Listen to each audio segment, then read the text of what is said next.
এদিন মা আপনার চা। ও মা বৌমা দুধ চা করছো কেন? তুমি কি চাও? হ্যাঁ ওই দুধ চা খাই অম্বল হই আমি পটাই তুমি। তুমি জানো না আমি রসা খাই? ঠিক আছে আমি এখনই করে দিচ্ছি। কি হয়েছে বৌদি, কোথায় যাচ্ছো? আরে মা লচা খাবে বলছে।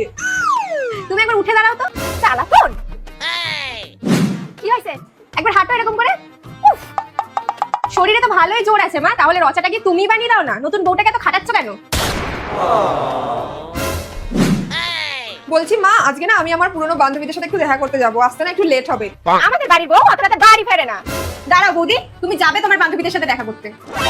তুমিও তো মাঝে মাঝে পাড়ায় এর নামে তার নামে বদনাম করতে যাও, আর আসো কখন সে কত রাত হয়ে যায়। বৌদি তাহলে কেন যাবে না? ও বাড়ির বউ হয়েছে বলে কি সারাক্ষণ বাড়িতে বসে থাকবে? তুমি আজকে যাবে বৌদি, যত রাত হবে কোনো সমস্যা নেই, আমি দাদাকে বলবো তোমাকে নিয়ে আসতে।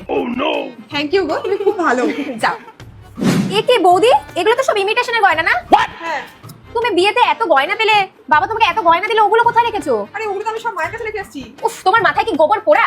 তুমি জানো না শাশুড়িদের বেশি লাই দিলে মাথা উঠে নাচে? তুমি মাকে গয়নাগুলো কেন দিয়েছো? ওই গয়না জীবনে ফেরত পাবে? তুমি এই ইমিটেশনের গয়না না, যাও মায়ের কাছে এখনই গয়না নিয়ে আসো, বুঝেছো? আর তোমার গয়না তোমারই, বুঝেছো?